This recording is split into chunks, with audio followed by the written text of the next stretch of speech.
All right, let's go. You know, it's your boy Credit K. Got something different, doing some reaction videos to some things I found on TikTok, mainly about evictions, some eviction hacks. A lot of people hit me up trying to get secondary credit profiles, fix their credit to get into apartments because they have evictions, they had some financial troubles in the past, or they may be going through eviction right now. So these are some hacks, some life-saving tools, some things that other professionals in the industry do to get evictions removed off your record, to avoid evictions altogether, to stop the process, to slow down the process. So if you need help, you're looking to get some eviction help, go ahead and tap into this video. And also got some little gems in there about people actually getting evicted. So don't go through this. Don't be having this feeling. Don't have people coming in your house throwing all your stuff out. Watch this video. Watch the hacks. All right. So let's get into it. We're going to go ahead and start moving this stuff. You call the police, right? Let's wait on the police to get here. I'll wait on the cops to get here. Hold on. Just calm down. Yeah, come on. Let's go ahead and start. I'm in the middle of freezing. Don't you touch my stuff. Don't touch my stuff. Let them do their job. Don't touch my stuff. All right.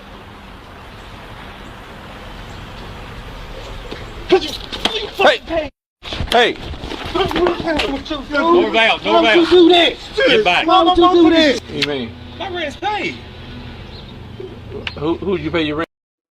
All right, so yeah, this is the first one right here. This guy said he paid his rent. I don't think he really paid his rent there, but it is what it is. The guy feeling some type of way, so we're gonna get into some things to help you guys out on that manner.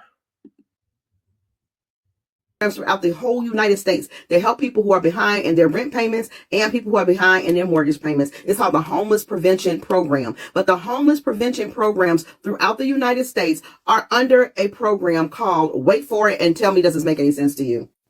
The program is called the Continuum of Care Program. How on earth are people in the United States who are just common people supposed to know to look for homeless prevention programs that cover housing funding for rental assistance and mortgage assistance for people who are behind in their mortgage under Continuum of Care Program? Normally that's something related to assisted living or something they tell you about when you get out of the hospital, or people who have chronic illnesses, or people who can't get out of the nursing home. Why would they call it Continuum of Care for homeless prevention and then put rental assistance and everything under homeless prevention? This is the most whack thing I think our government does, is create these programs that people don't know how to find, and then they say nobody applied for it, so that's why the funds didn't go to the people. What? Then we need better government oversight. Anyway, Lord help me calm down. So here's a website to it right here. If you're interested, I'll put it right over my head.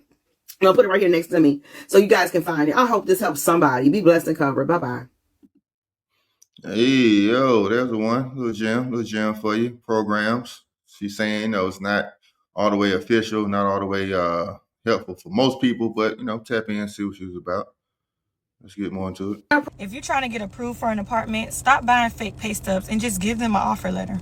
I used to be a leasing agent and a leasing manager, so I know exactly what they're looking for. I know the ins and outs. Now, I'm not saying that fake pay stubs don't work, because they do. I make them, and I also make bank statements. But what I'm telling you is, it's easier to just get an offer letter made. You're going to save you some money and save you some time. Because a lot of these apartment complexes want you to make 3 times the rent. Trying to put 3 times the rent on one job, baby, they gonna be asking for bank statements. They gonna want to call and verify. Now you got to do all of this just to get in, when you can just get them an offer letter and meet the income requirements. Now, there are some guidelines with using an offer letter. The job start date has to be before the lease would start. But I mean, that's easy to make if you already making the offer letter. Now, if you don't know how to make an offer letter, that's where I can come in at, baby. Just DM me and I will be happy to help, because I'm telling you, I know the ins and outs. I wouldn't tell y'all nothing wrong. Go down my page. I'm known for giving out resources. I don't gatekeep over here. Baby, I can help you. If you're trying to... All right, there's another one. If you got the resources, tap in. Y'all see her name. Get on to it.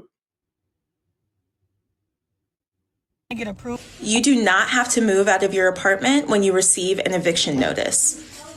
You have several rights that you can exercise after you receive an eviction notice, including requesting a trial by jury and asking your landlord to give you evidence to help you build your case.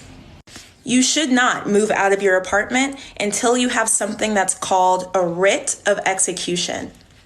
A writ of execution looks like this, and it comes after you receive an eviction notice and after you've exercised your right to trial or you've signed a settlement agreement.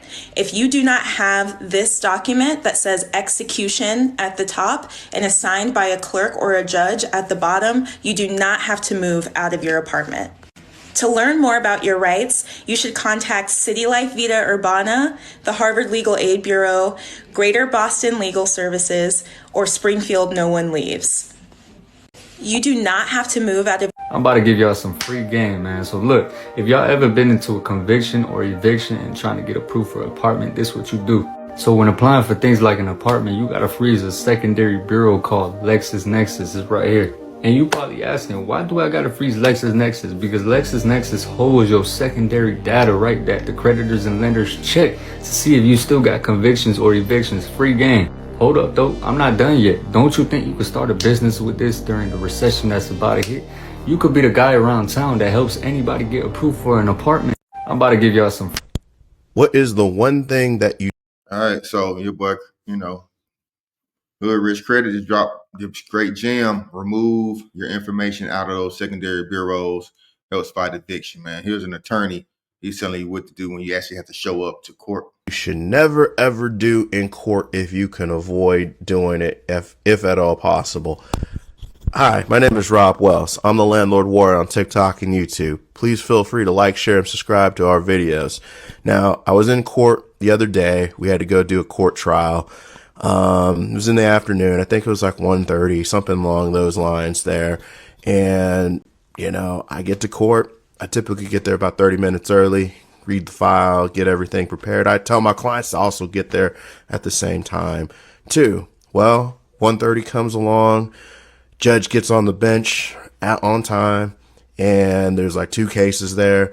And, judge dealt with the first case, and then it was like, 5-6 minutes later, and the judge goes, "Hey, Mr. Wells, where's your plaintiff at?" And that's a question a judge should never have to ask your landlord's attorney here. Here's the deal, folks. Okay. Landlords, you spend thousands of dollars on us to go to court. You might have to go through a contentious case like the one I was on. We had all kinds of pretrial motions. We had to deal with bankruptcy. It was like a whole production here. It took several months to get the case through court. Okay, it started back in 2022, and we finally got it done, 7 months, 6-7 months later. Okay, here's the thing. Don't be late. Okay, that's like something that is totally in your control. Okay, that's the first thing you do not want to do, is piss off the judge who's going to be looking at your case by being 5-10 minutes late. Okay, and I know some people are going to go in there, "Rob, it's like 5 minutes." Or whatever. Okay. Thing is, here's the deal. In court, this is a court of law. You're not ordering a meal at Chili's and you're late for your, restaurant reservation. Okay. This is court. Okay. These judges start on time, and I know some judges don't start on time, but guess what? I'm of the old school. Listen, you're late if you're not there when the judge gets there. Okay. That's kind of my rule of thumb. Always get there. Plan to get there at least an hour to 30 minutes early. Okay. That's a rule of thumb. Murphy's Law. Stuff comes up. That's that type of deal. Okay. You spend all this money on us to get there. We work the case and so forth, and then you kind of blow it by just being 5 minutes late. Okay. This is my thought on it. Folks, just don't be late. Okay. It's never a good thing. All right. Just be there on time. You got comments, put them in below. I'll try to answer your questions to my best of my ability. Until next time, I'll see you then. Thanks. Hey guys. All right, so that was actually an attorney. He was telling you from the landlord side, but if you think you got the gems, if the landlord doesn't show up to court during eviction, you have a better chance of beating the eviction. So whatever you gotta do to slow them up might work, Guys, good morning. I am sitting outside of the courthouse, and I wanted to go over with you guys how many people that we ended up having to file on for the month of September. Today is September the 18th. Yesterday I submitted everything online, and then today I am taking a check to the sheriff's office so that the tenants who have not paid can be served properly by the sheriff's department. All right, So I always put all my good stuff in this little folder right here. And it just has all of my paperwork.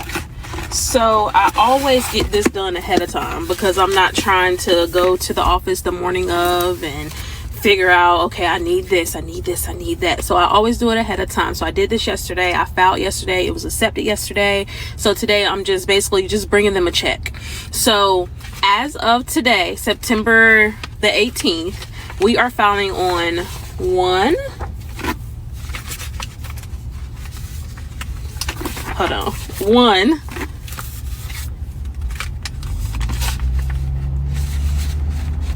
2,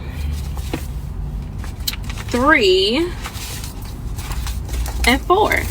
So we are filing on 4 tenants. I think at the beginning of the month we had, was it 14 people that was late, I believe. So right now we are filing on 4. One person paid $1,300 of her balance, so I'm expecting for that case to be dismissed. However, since there's still a balance on court filing day, we still have to file. In the state of North Carolina, if you owe $1, a landlord can file. And I think every state is a little bit different because, and then also every property management firm is a little bit different because I also have a friend who works for an apartment community, a large community. If they take any type of partial payment, they cannot file on that tenant. It's not the same for smaller landlords, not in, at least in Guilford County, it's not the same. If they owe $1, we can file. So, that's that. I'm getting ready to walk into the courthouse now to give them all of this paperwork, these envelopes, and get this filed so the tenants can be served. I'm hoping that everyone will go ahead and settle their balance so that we don't have to go to court, but we will see. I did have communication with one person. They told me they would be able to pay on the 27th due to the way their pay date is set up on the 27th. She did let me know she loves where she lives. It's just her job cut hours and life happened. This person has been radio silent, so I really don't know if they're still there. I reached out to make sure their family's okay because it's not like them to not ever respond. So I'm hoping they're okay, but I've emailed, I've texted, I wrote them on the portal, no response. So I don't know. This person right here, they said that they would clear their balance this week, and if they do, we are going to waive the $115 late fee for them as a courtesy. And then this person paid a partial payment. So let's go get this done. She got a lot of work cut out for her. All these daggone evictions is yeah, that's a lot of work, man. A lot of people getting kicked out, a lot of people going through it, but she gave some hacks, some gems. You know, if you pay partial payments, they can't file. And in some other states, if you're a smaller landlord, they owe you $1, then they can file against you. So know your rights in your state, research it before time's up. You dig? Yes, I think it is important that if you get an eviction letter on the door, why are you bottling it up and throwing it in the trash? That's serious. Because whenever they file the eviction, that's the initial amount that you owe. But if you allow months and months to pile up, it's going to go from $1,500 to $3,000 to $4,500 to $60,000, whatever. It's going to keep going up.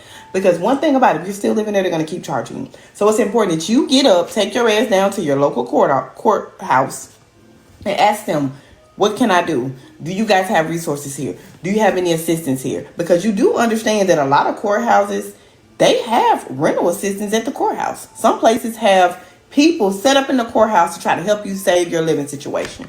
Not all, but some.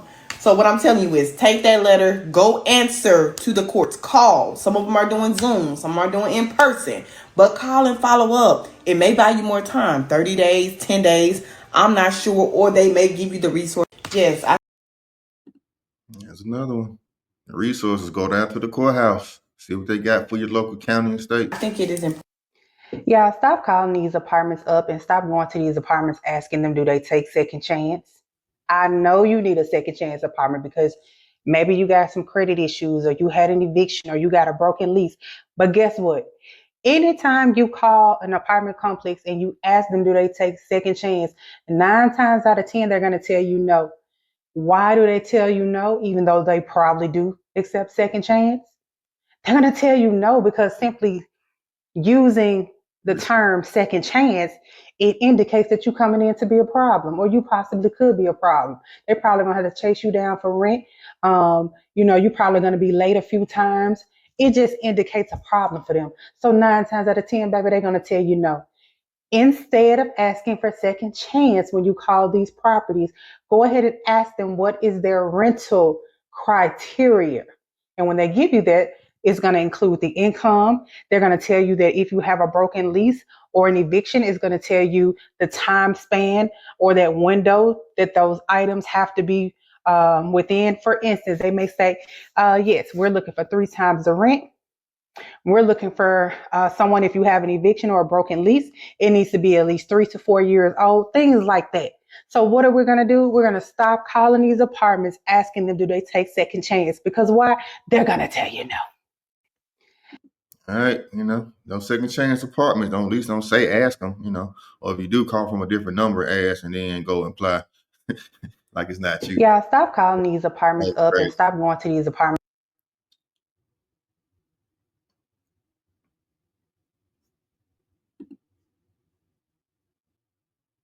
Here's how it's done, and you don't even need to hire a lawyer to do this. Write a letter to the judge that handled your eviction case.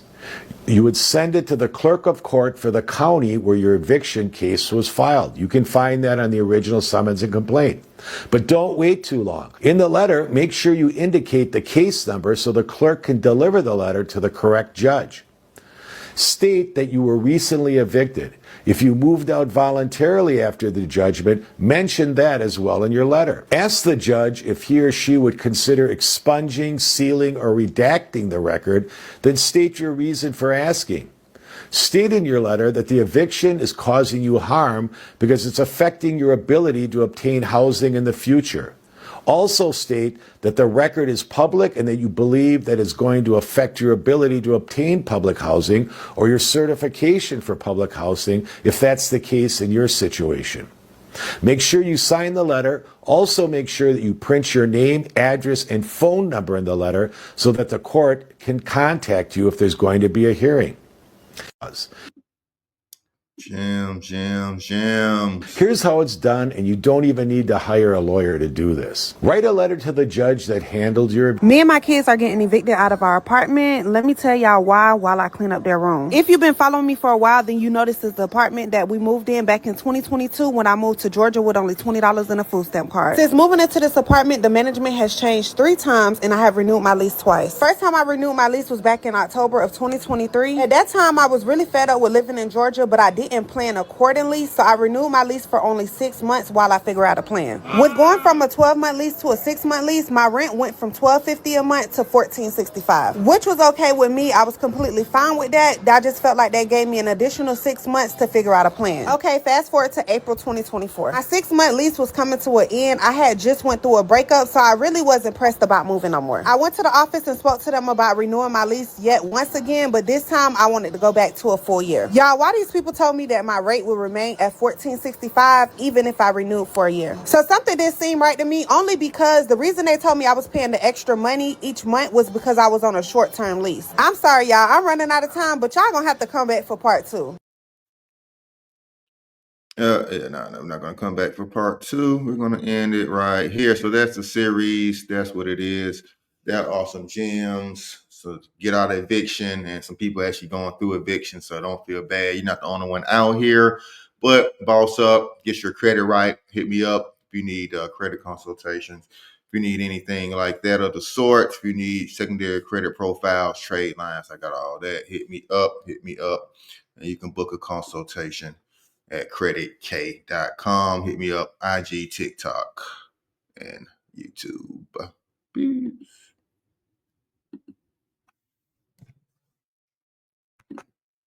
Damn, I see it can record.